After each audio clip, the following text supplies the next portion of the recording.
এই নিন দাদা, আপনার 45 টাকা হয়েছে। 45 টাকা? এই নিন, এতে 40 টাকা আছে, আর 5 টাকা তো আমার কাছে খুচরো। এই নিন, 5 টাকা আমার কাছে খুচরো নেই, তবে এই কয়েনটা আছে। কিন্তু দাদা, এই কয়েনটা তো দেখে মনে হচ্ছে এটা আমাদের দেশের না।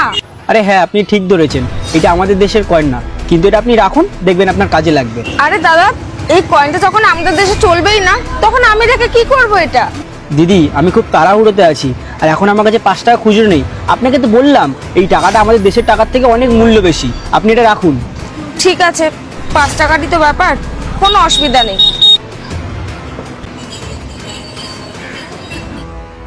দাদা, এই নিন, আপনার 55 টাকা হয়েছে।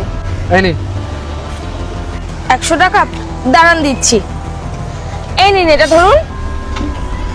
আর দাদা, আমার কাছে তো 5 টাকা খুচরো নেই, আপনি এই কয়েনটা রাখুন। এই কয়েনটা তো আমাদের দেশের না, তুমি জানো না এটা? হ্যাঁ দাদা, আমি জানি এটা আমাদের দেশের কয়েন না, তবে আমাকে যে দাদাটা এটা দিয়েছে সে বলেছে আমাদের দেশের কয়েনের চেয়ে এই কয়েনের মূল্য নাকি অনেক বেশি। তুমি হয়তো ঠিক করে জানো না, এই কয়েনটার দাম কিন্তু আমাদের দেশে অনেক। তুমি এই কয়েনটা যদি বাইরে কোথাও বিক্রি করতে যাও, তাহলে তো মিনিমাম 10,000 টাকা পাবেই। কি? 10,000 টাকা? কি বলছেন আপনি? হ্যাঁ, 10,000 টাকা। তুমি বরং একটা কাজ করো, এই কয়েনটা আমায় দিয়ে দাও, আমি তোমায় 8,000 টাকা দিয়ে দিচ্ছি। আর 2,000 টাকা তাহলে আমারও কিছু লাভ হয়ে গেল, আর তোমারও তাহলে কিছু থাকলো। ঠিক আছে দাদা, আপনি যখন বলছেন তখন তাই হোক। ঠিক আছে, দাঁড়াও 1 মিনিট। এখানে 8,000 টাকাই আছে। কিরে, তুই কি পাগল হয়ে গেছিস নাকি? কতগুলো টাকা ওই মেয়েটাকে কেন দিয়ে দিলি? দেখ অভি, যেটা জানিস না সেটা নিয়ে কথা বলিস না। কি জানি না? তুই কি আর কি মারছিস? তুই জানিস না আমাদের এই জায়গাটা পৌঁছতে কত কষ্ট করতে হয়েছে? আমি যখন আসছিলাম একটু আগে, হ্যাঁ দাদা, বল। আরে কিছুদিন আগেই তো মায়ের চিকিৎসার জন্য আমি এতগুলো টাকা পাঠালাম, আবার টাকা চাইছিস? আমি কোথায় টাকা পাবো বলতো? জানিসই তো, সামান্য একটা ফলের দোকান দিই আমি, তাও আবার বেচা কেনা হয় না।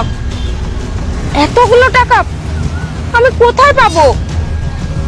ঠিক আছে, তোরা চিন্তা করিস না, আমি দেখছি। হ্যাঁ হ্যাঁ, আমি কোনোভাবে জোগাড় করে তোকে পাঠিয়ে দেবো। ঠিক আছে, রাখ। এবার আমি টাকা কি করে জোগাড় করি? এই ভগবান, এবার তুমি কিছু করো। বুঝলি, মেয়েটা গ্রাম থেকে এখানে এসেছে, দোকান লাগিয়েছে, সকালবেলা দিয়ে একটা ফল ওর বিক্রি হয়নি। তুই যে কাজটা করেছিস, খুব ভালো কাজ করেছিস। তোর মতন একটা বন্ধু পেয়ে আমি খুব গর্বিত। চল যাই এবার। চল।